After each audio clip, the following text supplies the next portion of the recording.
Pero lo que sí quedó opacado por la acumulación de saberes científicos, naturales, matemáticos de los últimos siglos de la vida humana, fue la importancia de la inteligencia emocional, la educación emocional.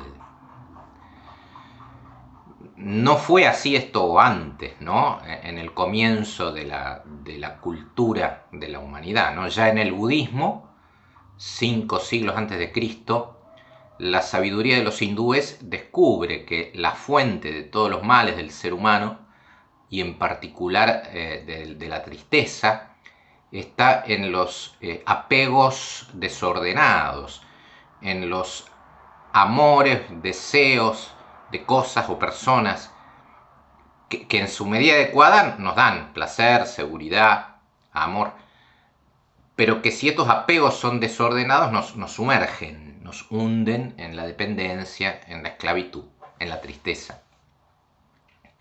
Más o menos por la misma época histórica, aunque un poco lejos culturalmente, en Grecia, ¿no? En la época de Platón, siglo IV, V, ¿no? Antes de Cristo, el primer libro propiamente dicho de filosofía, La República de Platón. Ahí hay una alegoría, el mito del carro alado tirado por 2 caballos que vuelan, ¿no? Cabalgan y vuelan, ¿no? En esta alegoría, el conductor del carro es la inteligencia, gobierna a los caballos, ¿no? Que son las pasiones humanas, las emociones, que siempre se quieren desbocar, ¿no? Y ponen en riesgo al carro que somos los seres humanos, ¿no? Lo ponen en riesgo de atropellar, de caerse y sobre todo de no poder elevarse a una vida feliz con los dioses. Los caballos, estas pasiones, tironean al carro para abajo, para la tierra, lo privan del cielo. En la filosofía del Imperio Romano, a principios de la era cristiana, Séneca, Cicerón, la educación emocional, no con este nombre, ¿no? Ocupaba un lugar central, decisivo. Los filósofos estoicos, se llamaban, descubren lo mismo que los sabios hindúes, budistas, Platón: la felicidad se construye desde la serenidad, desde unas pasiones que se pongan al servicio de la vida feliz, que no obstaculicen, que no enceguezcan al ser humano. Y en el siglo XIII del medioevo, ya más cerca del hoy, Tomás de Aquino, el más grande teólogo y filósofo de la cristiandad, le dedica todo un tratado a un análisis detallado de la dinámica de las pasiones en relación con las virtudes humanas.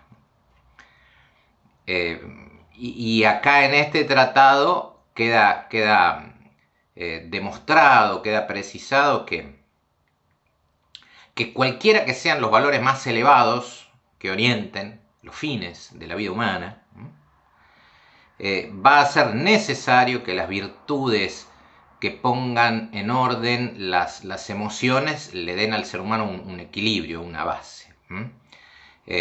Para poder cumplir con los fines más elevados de la vida humana, para poder ser generoso, solidario, amar a Dios, al prójimo, lo que sea, es imprescindible emociones y pasiones calmas, serenadas, por la moderación, por la serenidad, por la fortaleza, por la valentía, el optimismo. Bien, ¿qué es entonces la inteligencia emocional?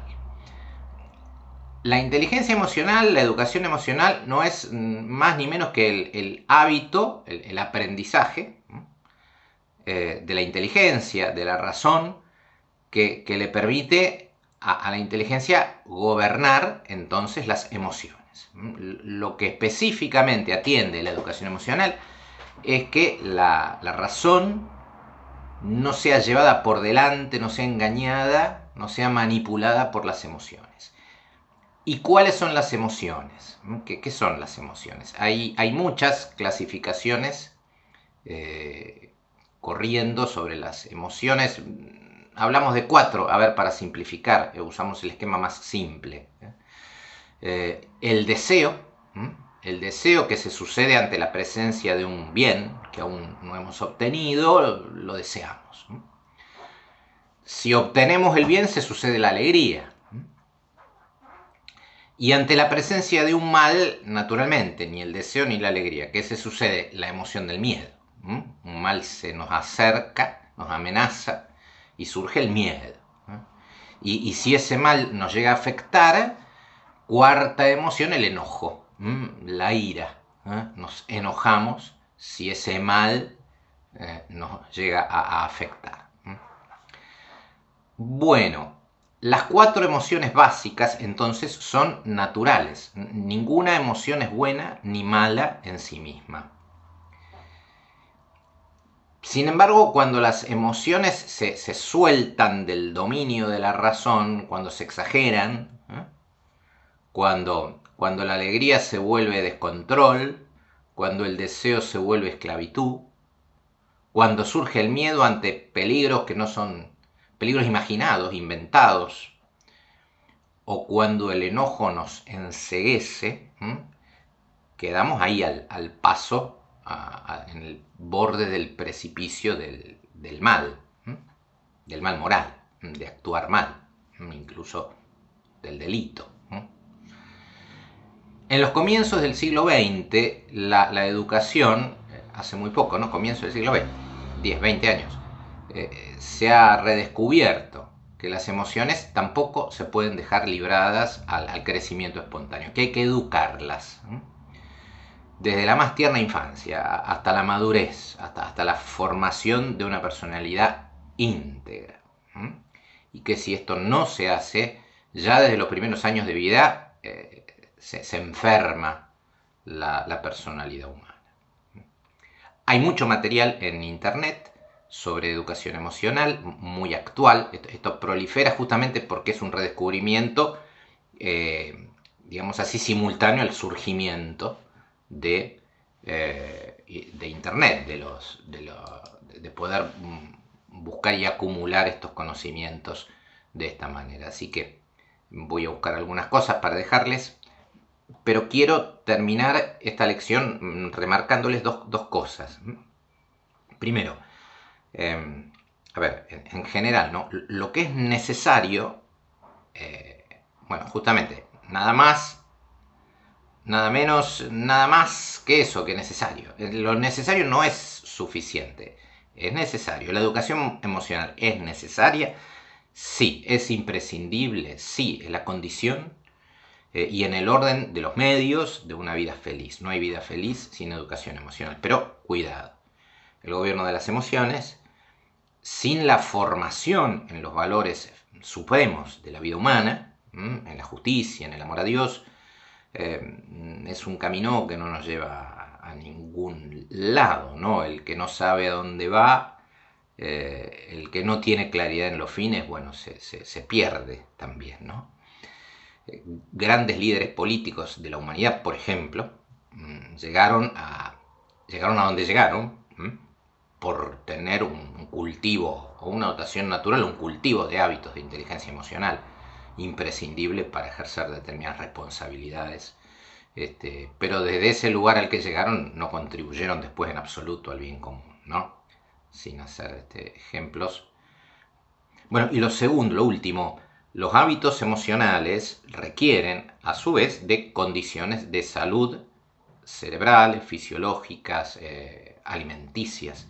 Esto lo demuestran cabalmente en los últimos años las ciencias de la salud en general, las neurociencias en particular atienden a esto, ¿no? Pero los hábitos emocionales, la inteligencia emocional no se reduce a disposiciones neuronales ni a equilibrios hormonales. Requiere de hábitos espirituales que sean forjados con comportamientos adecuados, libres y voluntarios. La inteligencia emocional son hábitos propiamente humanos y por lo tanto espirituales, no materiales, no. No olviden en este punto que espiritual dentro de nuestra filosofía no significa menos que material, significa más que material. Lo espiritual no es algo vago y sutil, no, justamente es una forma de existencia la espiritual más perfecta, porque no necesita de lo material.